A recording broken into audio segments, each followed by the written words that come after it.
उधर कीव में रूसी सेना की घेरेबंदी और भारी बमबारी के बीच यूरोप के 3 देशों के प्रधानमंत्री यूक्रेन के राष्ट्रपति जेलेंस्की से मिलने वहां पहुंच गए। इनमें पोलैंड, चेक रिपब्लिक और स्लोवेनिया के प्रधानमंत्री शामिल रहे, जो पोलैंड से कई घंटों का ट्रेन का सफर तय कर कीव पहुंचे। और इसी लंबी यात्रा को उन्होंने इस बात का संकेत बताया कि यूक्रेन के ज्यादातर इलाकों का नियंत्रण अब भी जेलेंस्की के हाथों में है। यही नहीं, रूसी सेना की ओर से लगातार हो रही बमबारी के बावजूद उन्होंने कीव में करीब 3 घंटे तक जेलेंस्की के साथ बैठक की और रूस के खिलाफ जंग में उन्हें समर्थन देने का ऐलान किया, जिसके लिए जेलेंस्की ने भी उनका आभार जताया। पोलैंड, चेक रिपब्लिक और स्लोवेनिया के प्रधानमंत्रियों ने अपने कीव दौरे को यूरोपियन यूनियन का मिशन बताया। हालांकि यूरोपियन यूनियन के अधिकारियों ने इससे पल्ला झाड़ने में देर नहीं लगाई और उनके इस दौरे के निजी होने की बात कही।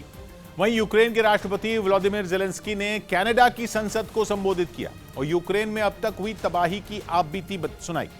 साथ ही उन्होंने रूस को भी निशाने पर लिया। और जेलेंस्की के भाषण से पहले कनाडा की संसद में सभी सांसद एक साथ खड़े हुए और तालियां बजाकर उनका स्वागत किया।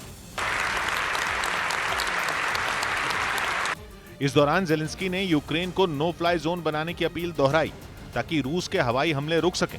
यही नहीं, उन्होंने दावा किया कि इस जंग से उनके देश में अब तक 97 बच्चे मारे गए।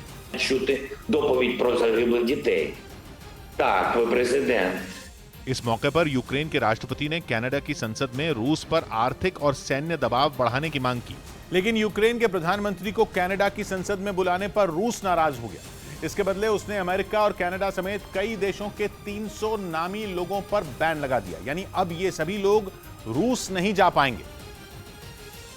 और इन्हीं लोगों में अमेरिकी राष्ट्रपति जो बाइडेन के अलावा कनाडा के पीएम जस्टिन ट्रूडो का नाम भी शामिल है। जस्टिन ट्रूडो का नाम इसलिए क्योंकि उनकी सरकार ने भी अमेरिका की तरह यूक्रेन का समर्थन किया, जिसकी एक झलक कनाडा की संसद में भी दिखी, जहां ट्रूडो ने जेलेंस्की को चैंपियन तक बता दिया।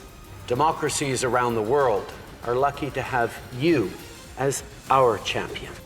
यही नहीं, कनाडा की संसद ने यूक्रेन को हर संभव मदद देने का भरोसा दिया। साथ ही वो अब तक इस जंग के दौरान 500 से ज्यादा रूसी नेताओं, अधिकारियों और कारोबारियों पर प्रतिबंध लगा चुका है।